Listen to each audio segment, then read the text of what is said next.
Hey guys, what is up? VayHoz here, and today I'm going to be showing you how to make a nice dubstep snare, nice punchy dubstep snare. So here's what I got.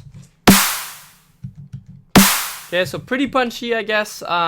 So basically, let's get right into it. When you make a snare, you got to separate it into three parts. That is the most important thing about making snares. You got your transient, you got your tom and tail. I like making my tom first because I can tune the transient or make the transient according to the tom and according to the way I want it. And basically the transient is super important. You need to make sure to separate all these parts if you want to get be able to be creative with your snares, okay? So here's what it sounds like without a transient.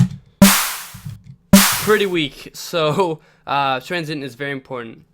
And as you can see in the waveform up here, there's one hit, it goes down, and then the noise goes down afterwards. And that's what you're looking for to get the punchiest snare possible. So let's get right into it. We got a tom right here.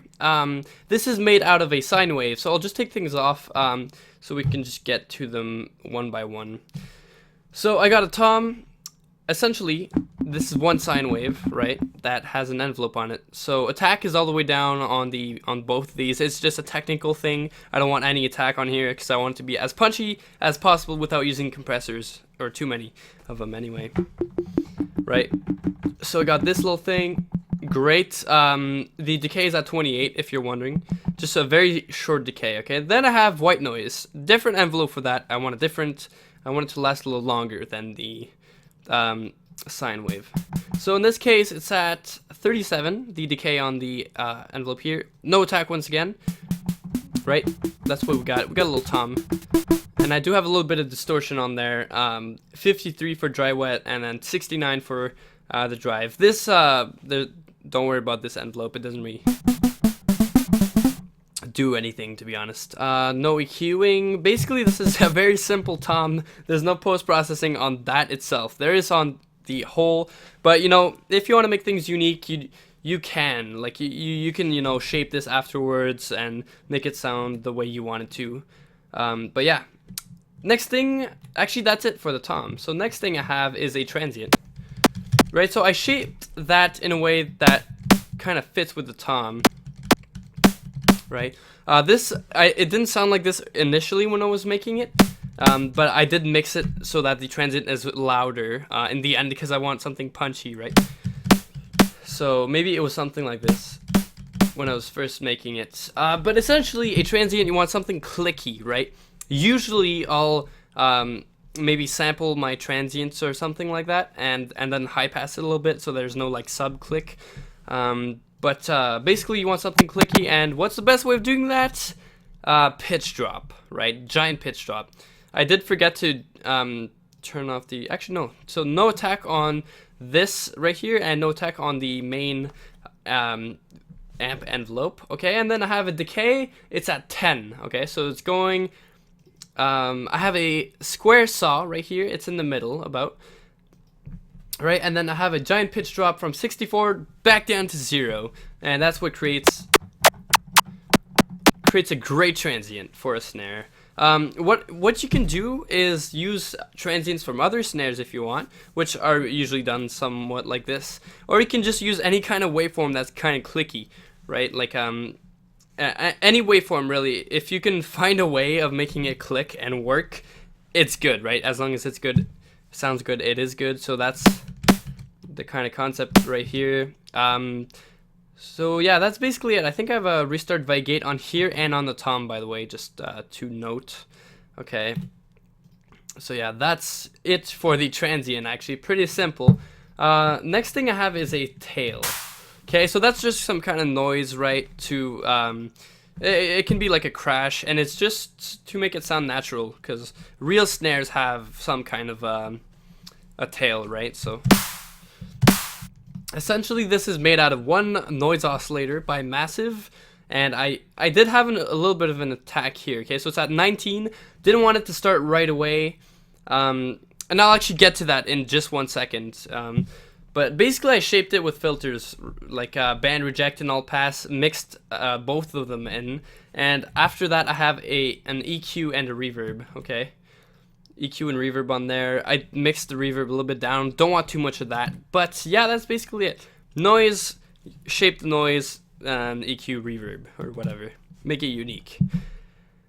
So basically, what I was saying when I was saying like, you know, I delay the noise or whatever. I literally delay the noise and the tom. Okay, so transient is first thing that hits, right? It's the first click, I guess. Following this just after, because the transient takes quite a bit, right? If you put them at the same time, it's gonna be a little clotted. Let's hear that. Right? It doesn't sound too natural, does it? So that's kind of the point of that, is to delay things a little bit. And same thing with noise, you know, if you have it playing exactly at the beginning, it's just gonna be clotted. Like, you know, it's just an effect that I want, basically. There you go. Okay, perfect. Okay, back to the normal snare. Okay, so yeah, that's basically it. Try to, you know, position them time-wise in a way that is logical and sounds good. Okay, so after this, after you put these effects on, I guess, you want to group all of these, right? So select one of them, hit Control, and then select all three, and then group them, route to this track only. So now there's one bus channel that is going to go straight to the master with all of them included. Okay, so as you can tell from there, okay, everything is going in that one. And on the effects here, I have a Camel Crusher for distortion and compression. Yes, I was a little bit lazy, but basically that's what's going on.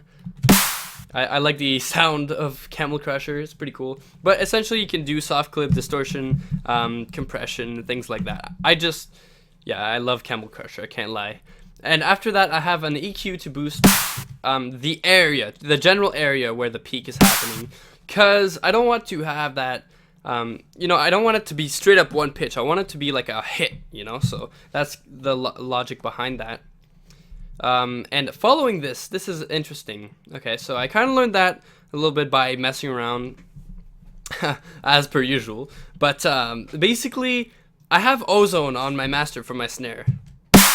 Okay, the point of this is to have it as loud as I can and maybe even compress it a little bit. Okay, so what I do is I don't even touch the ratio, attack, none of that. I just touch a compressor threshold. Okay, so I try to get about where the snare is hitting, but just under, kind of. So, you know, like that. I just try to get it just under so that it's lightly compressed. You know, something like that, you know, is good. And then what I have is IRC3, Intelligent Release Control 3. It's a setting, I guess. They have different algorithms and stuff like that. But that's my favorite setting, I guess. And then 0.8 here for character, very fast. Okay, in this case, you can do stereo on link if you want. It's just you know, it's your choice. There's not a whole lot of stereo going on in here, so it doesn't matter too much. And then transient emphasis, very important. Ozone can emphasize your transients, and that's how it does it, through this little setting. So, you know, you could try to emphasize it as much as you want here. And that's basically it. Now you have a cool snare. Okay, nice. And you can even use it in your own tracks if you want to. I really don't care. But I'm just going to save that. And let's say you wanted to put that in battery 4, you know, it's as loud as the other snares, you know, those big hitting snares, I guess. Right, so, anyway, yeah, I hope you guys enjoyed today's video. And if you did, please be sure to hit that like button, and I'll see you guys in the next stream or video. Please follow my Twitter. I like to post and rant about things on there. So yeah, I'll see you guys soon. Take care. Peace.